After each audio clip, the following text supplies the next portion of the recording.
And this past Saturday in Gettysburg, Pennsylvania, Donald Trump laid out what he will do in his first 100 days in office and his contract with you, the American voter. Here are some of the highlights. What follows is my 100-day action plan to make America great again. A constitutional amendment to impose term limits on all members of Congress.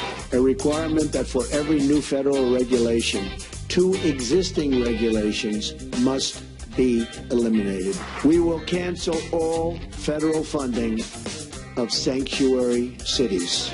We will begin removing the more than 2 million criminal illegal immigrants from the country. These are our drug dealers, gang heads, gang members, killers. We're going to suspend immigration from terror-prone regions where vetting cannot safely occur. Fully repeal Obamacare and replace it with health savings accounts. All right, joining us now, Donald Trump's running mate, Indiana Governor Mike Pence is with us. Governor, good to see you. But this actually goes deeper than just 10 things. This is really about 28 specific promises. I wanted to give you an opportunity to outline it for people because, you know what, we do talk a lot about non-substantive issues, and I figured this is a good opportunity to talk about what, you know, how are we going to get this country moving again? Economically, foreign policy, protect the homeland. Well, Sean, and I appreciate the opportunity. I think what Donald Trump laid out in Gettysburg is really what this election's all about. It's a choice between 2 futures. Never in my lifetime have I seen a more dramatic choice between the policies of Hillary Clinton, who wants to raise taxes, have open borders, continue the kind of trade deals that are costing jobs, hollow out our military, walk away from the high ideals of the American people enshrined in the Constitution, and Donald Trump, who you heard lay out that plan in the way that he's been laying out now for months, a plan to really make America great again by rebuilding our military, ending illegal immigration, cutting taxes, repealing Obamacare, having the kind of trade deals that support jobs, and having appointments to the Supreme Court of the United States that will uphold those constitutional ideals. Those are the big issues. That's the big choice. But I have to tell you, at rallies here in North Carolina today, that it's the enthusiasm for that agenda, the enthusiasm for Donald Trump's vision to make America great again, I think is driving us toward a great day on November the 8th. You know, for a Republican to win, if we look at historically, you have to thread the needle. You've got to win North Carolina, must win. You've got to win Florida. You've got to win Ohio. You've got to win Iowa, hopefully New Hampshire and New Mexico, and hopefully then put other states in play. As you look at the electoral map and you look at the poll numbers, it has you close in a lot of these swing states, but down in some of them. How do you interpret that? Do you think there's a Brexit effect? Do you think there are people that won't admit they're voting for Donald Trump? Or do you believe the polls? Well, you know, the only poll that matters is going to be finished on November the 8th. That's first. But, you know, there's a couple national polls, Rasmussen and Investors Business Daily, that actually have us leading. In North Carolina, just today, Fox reported that we're only down 1 here in North Carolina. But I got to tell you, you know, Abraham Lincoln said memorably, believe nothing of what you hear and only half of what you see. What I'm seeing on the ground here in North Carolina, what Donald Trump and I saw in Cleveland on Saturday night, him in Naples today, in Florida today, there's an enthusiasm on the ground like I've never seen in my lifetime. I mean, people are coming out, some of whom have been, how do you feel about the early vote really numbers? Disappointed in politics for years. I got a chance to see early numbers in Iowa, in Ohio, in Florida. Dems are down almost about half of where they were at this point in the campaign, early voting in 2012. How do you interpret that? Do you think that's a sign? Do you think the crowds are a sign?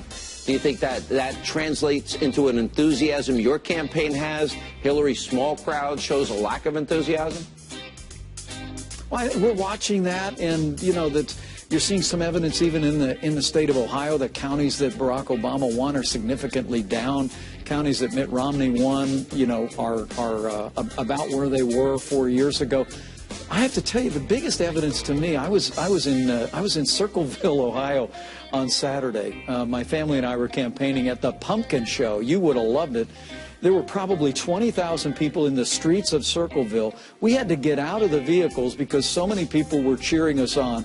They handed me a microphone. I said I was going to see the next president of the United States in Cleveland that night, and literally 20,000 people cheered. And this was just a wide-open public festival. I mean, there is an enthusiasm among everyday Americans from people from every walk of life who just know we can be stronger again, who know we can be more prosperous again. And that 100-day agenda that you started out our conversation with, I think gives people a place to go. And hopefully it also gives some Republicans a place to go who aren't quite there with us yet. I mean, I said today in North Carolina several times that it's time for Republicans to come home. We've got support from independents. We've got support from many Democrats. But as you've said many times, Sean, it's time for Republicans to come home and come together, elect Donald Trump, re-elect Republican majorities in the House and Senate, and turn this country around. There's no excuse. They'll get the Hillary Clinton they deserve if they don't see just on that one issue, or vetting refugees, or cutting taxes and lowering the corporate tax rate, and energy independence, and eliminating Obamacare. If they can't see the differences, at this point they're a lost cause.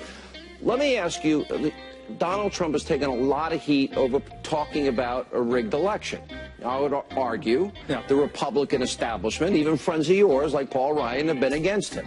I would argue that the Democratic establishment is against him. We now know through WikiLeaks the media has been colluding with Hillary.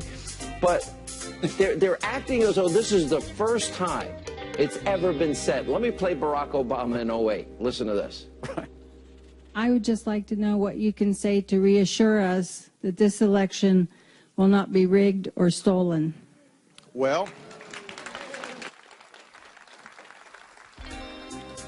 I tell you what, it helps in Ohio that we got Democrats in charge of the machines. I come from Chicago, so I want to be honest.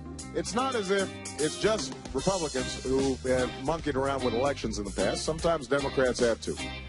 You know, whenever people are in power, they have this tendency to try to,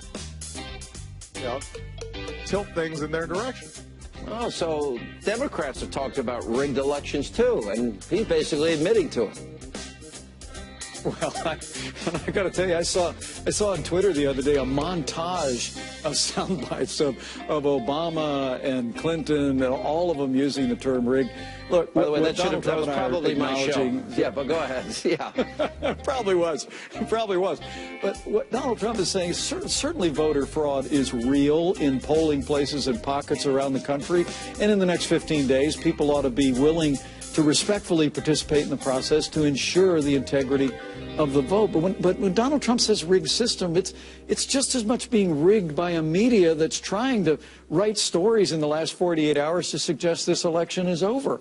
I mean, the collusion that now we see in these emails where you had reporters checking with Hillary Clinton's campaign chairman whether or not the article they wrote was good, or how. I mean, this is the kind of rigged system that's been benefiting the favored few, a liberal political class in Washington, D.C. The American people are onto, and I think it's the center of Donald Trump's appeal. They know that when he becomes president of the United States, he's going to get up every day and fight for the American people. His only special interest will be them. And I have to tell you that I think that's the reason why you're seeing Republicans, Democrats, and independents rallying around the cause here in North Carolina, and I see that momentum every day. All right, Governor, we have 15 days to go. Pretty soon 14.